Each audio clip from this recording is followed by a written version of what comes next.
another question which was coming is the world going to remain painful like this? Is this the worst time? I mean, is this going to be how the world is going to be seen from here on, with all the pain in it? I have told this multiple times that this is Earth. And we come on Earth knowing that it has a lot of challenges, calamities, pain, suffering.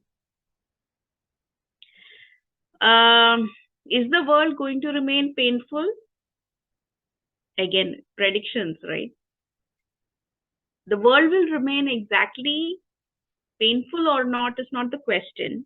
The question is, how are you going to be in this world around you? So again, the question of energies comes here.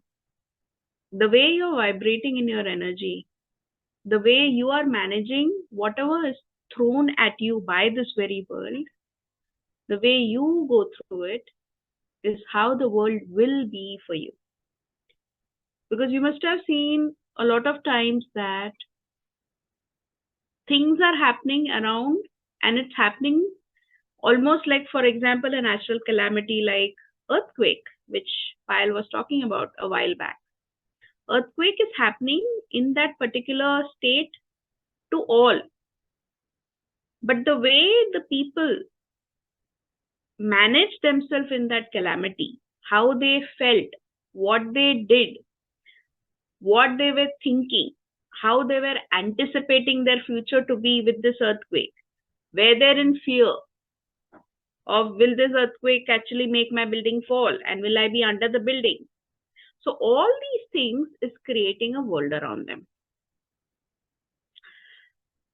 So the world is, again, as I say, is not a concrete thing.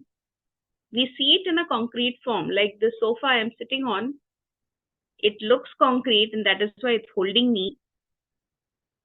But honestly, this is all energies, and the concreteness comes with what I see in my energy field, sense in my energy field, believe in my energy field, what my faith is. The same sofa can start hurting me or probably hurting my back if I think that the sofa is sagging, it's not ergonomically designed, I'm not enjoying it. Whenever I sit, I go deep into the socket and it's not good for my back, etc., etc. So, excuse me, if I think in that manner, slowly and steadily over the days, this very sofa will start creating that effect for me. I will suddenly start feeling a backache, or my back is not comfortable here in the sofa anymore. This is not what I bought. So this small world of mine started changing for me. So the world is not a concrete place.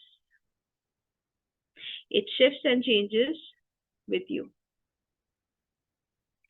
So is the world going to be the same painful world? A question for your own self.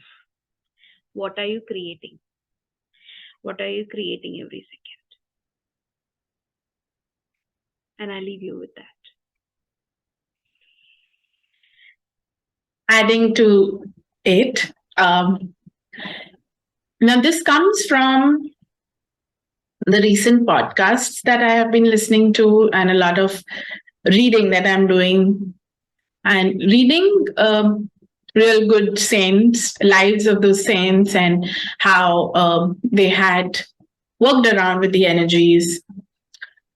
There's an understanding that I get that at every yuga, okay, so as Hindus or as people from this land, Bharat, we believe that we all are working in yugas. So there are times, a phase that's there, which is a bigger phase or a smaller phase. It's just going on. Like, imagine a circle, and a circle has been divided into 4 parts, and so these parts are not equal. Okay, understand these parts are not equal, but the part that we are now living is the Kali Yuga.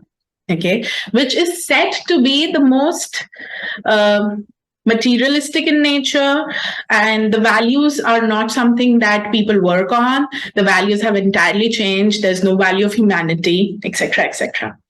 But in each yuga, there everybody moved to something, a phase, okay, a phase within a phase, wherein they had to undergo polarity. Okay, they had to experience the polarity of the world. Like, what I've understood is that when you say the world is going to be a bad place to stay in, it depends upon your energy. On which side of that polarity are you? Are you contributing towards the goodness, or are you contributing towards the darkness? Because both of the aspects are going to expand, because they need to balance each other, hence, they need to expand. But on which side you choose to be? And hence, today's meditation was to put you in alignment to the purpose of your life. Go back to it, check, and see what are your thoughts. Because there is a saying which says you're a printout of your thoughts and your emotions. So, what are you printing out at this moment? Are you on the darker side, or are you on the positive, brighter side? Choose your path. Thank you so much. Wonderful additions. Payal, anything to add? I don't sense anything, but anything to add? You look satisfied. Completely. Would you like to add something about the earthquake as a calamity? What is this nature sign indicating to all of us? I know that you said in the beginning that it is for teaching or learning. Would you like to elaborate on that?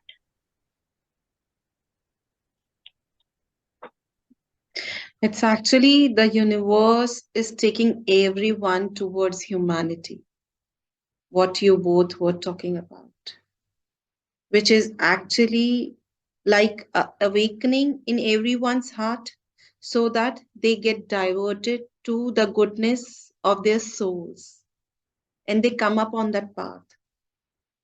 So, exactly in Hindi, two words are coming. They are making you learn dhairya and sanyam.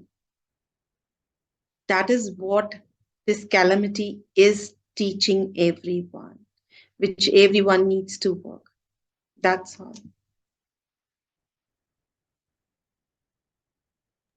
Beautiful. Thank you all three for today. And it's always been a pleasure, as I keep saying in every session.